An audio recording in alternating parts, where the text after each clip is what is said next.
All right, let's just dive right into this.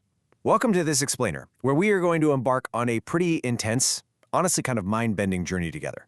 We are literally going to tear down reality itself piece by piece, just to explore a massive turning point in human history, René Descartes' 17th century Cartesian crisis.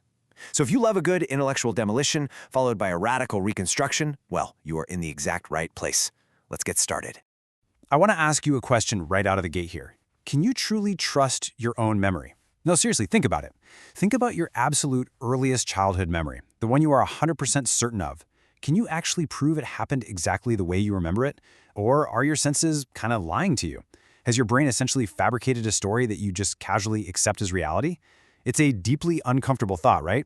Well, I want to drop you right into the deep end of this existential doubt today, because that exact feeling of total uncertainty is what sparked the entire revolution we're looking at.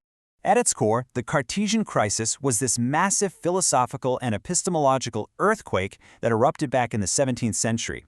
And the match that lit the powder keg? The radical skepticism of the philosopher René Descartes. Descartes essentially looked at the traditional foundations of human knowledge, everything that scholars and scientists thought they knew for absolutely sure, and he realized it was all built on totally shaky ground. This crisis forced a complete, fundamental reevaluation of the very nature of reality. It rigorously tested the absolute limits of human understanding. Section 1. The Teardown. To really understand this crisis, we have to entirely demolish everything we think we know about the world by acting out Descartes' famous method. He employed what's known as Methodic doubt, and honestly, it was ruthless. Let's trace his steps. Step 1. He systematically stripped away the reliability of our sensory perception. I mean, if your eyes can be fooled by a mirage or your ears by a weird echo, how can you ever trust them absolutely? You can't. So throw them out. Step 2. Memory.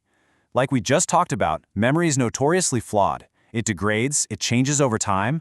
We cannot rely on that for absolute truth either. Throw it out. Step 3. The external world itself. If your senses and your memory are compromised, how do you know the chair you're sitting on or the physical world around you actually exists at all? Maybe it's an illusion. Maybe you're dreaming. And just like that, the entire external universe is swept away. But Descartes didn't stop at the physical world. He pushed his systematic doubt to the absolute extreme. He questioned everything, and I mean literally everything. He asked, could an all-powerful being be deceiving him? That meant he even had to throw out his certainty in the existence of God. And what about himself? If there's no physical world, no memory, and no trustworthy senses, does René Descartes even exist? He actually threw his own existence out the window. He had successfully demolished the entire universe until there was absolutely nothing left but this terrifying void of pure doubt. Section 2. The Absolute Anchor. Okay, let's all just take a collective deep breath here. Because after bringing the entire structure of reality crashing down, standing right there in the rubble of absolute doubt, Descartes finally found it. He found the one single, indestructible foundation that could not be doubted away. And here it is. It is perhaps the most famous realization in the history of human thought. Cogito ergo sum. I think, therefore I am. Descartes realized that even if he was being completely deceived about absolutely everything, even if his senses were totally fake and the world was just an illusion, there still had to be a he to be deceived, right? The very act of doubting, the very act of thinking requires a thinker. His own existence as a thinking entity was the single absolute anchor in a sea of skepticism. It was literally the only thing he could be completely 100% certain of. Section 3. The Split Reality. So Descartes hit bedrock, and he found his anchor.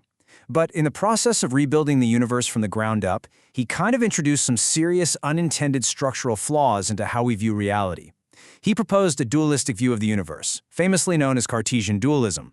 On one hand, you have the mind, or res cogitans, which is entirely non-physical. It's pure thought. It's consciousness, completely lacking any physical dimension. And on the other hand, you have matter, or res extensa, which is everything physical, stuff that extends through space and is bound by physical laws.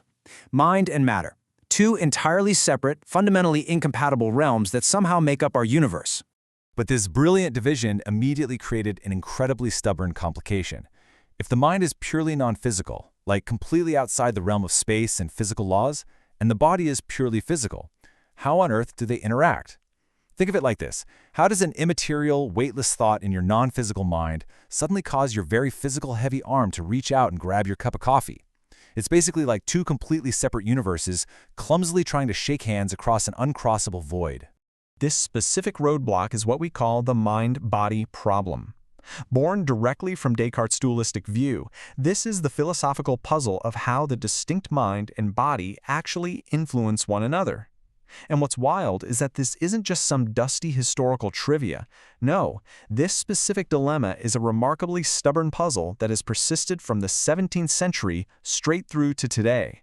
Philosophers, neuroscientists, cognitive psychologists, they are still fiercely debating this exact problem. Section 4. The modern foundation. So why does this centuries-old Cartesian crisis actually matter to us right now? Because the way he navigated that crisis basically built the modern world. The Cartesian crisis had an absolutely profound impact on Western philosophy and human advancement. Just look at the immense fields birthed or fundamentally reshaped by this crisis. It forced entirely new approaches to epistemology, which is how we know what we know. It radically altered metaphysics. It basically invented the modern study of the mind. And crucially, this rigorous demand for absolute certainty, this systematic stripping away of assumptions, it heavily influenced the development of modern science itself. It paved the way for the rise of empiricism, the idea that knowledge comes from rigorous observation and real experience. The very scientific method we completely rely on today owes a massive, massive debt to this single philosophical puzzle. So, as we wrap up this explainer, I want to leave you with one final thought to chew on.